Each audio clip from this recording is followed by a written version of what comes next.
From the Bob Mills Weather Center, meteorologist Stephen Nehrenz.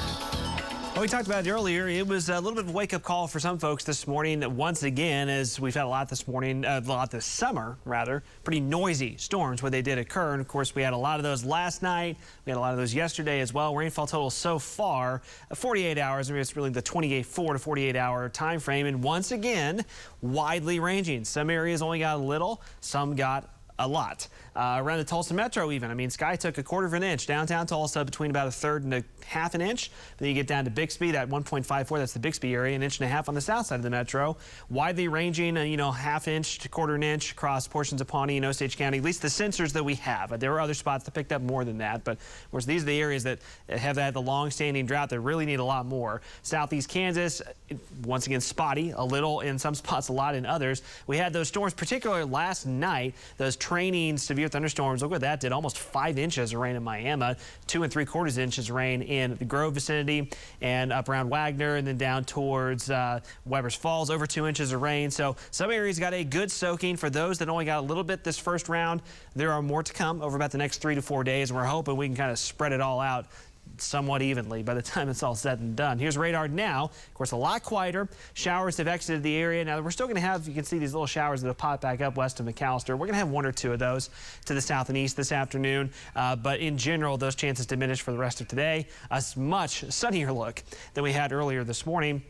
We're in the mid-70s, gusty southeast winds. I want to point this out. Dew points are in the mid-60s, so it is noticeably more humid than it has been recently. It's not just the horrendous summertime muggies that we had earlier this summer, but it is more humid, and that's going to come up over the next few days. So you're going to be feeling that. That's kind of what's helping continue to fuel these shower and storm chances, is the higher humidity that'll be in place here for a little while.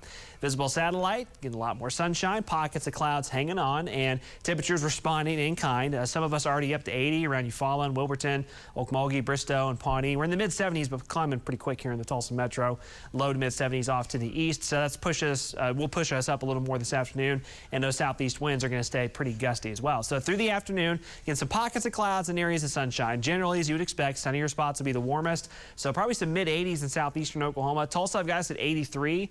We could go a little bit warmer than that in parts of the metro, and then lower 80s off to the east. Later tonight, this will be our next opportunity for widely scattered showers and storms. Not going to be as many as we saw at times yesterday and then also early this morning. And the best chances are going to be in areas mostly east of Tulsa. Now, we could see 1 or 2 in the metro, but it looks like most of the areas to the east of Tulsa will have this next chance for scattered shower and storms. That would be late tonight into early tomorrow morning. Not expecting a big severe weather threat with these, but 1 or 2 of those could end up being kind of noisy, like the storms that we had this morning. Those will move away. Now, what is starting to trend up on the data is this. Late tomorrow afternoon, for our Thursday afternoon, we're starting to see more and more signs that we may have more organized complex of storms move out of central Oklahoma into parts of eastern and southeastern Oklahoma.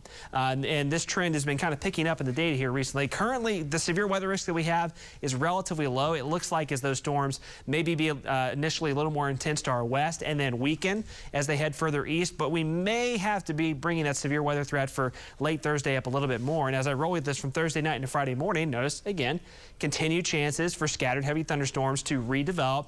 The hope from a rainfall standpoint is that Friday morning round tries to focus a little bit more north of Tulsa where we need the rain. We'll see how that pans out. Now, right now, as we head towards Friday evening, it looks like Friday morning, more than likely pretty soggy, but Friday evening, we're talking about high school football. Right now, fingers crossed, it looks like we could be clearing things out and good for Friday evening and Friday night plans. So 7-day planner remains pretty active. Again, warm, humid afternoons. Once again, that next chance for kind of some off and on storms tonight, late tomorrow, also into Friday morning. And then over the weekend, still Saturday night and also Sunday night, more storm chances. Some of those over the weekend could be severe.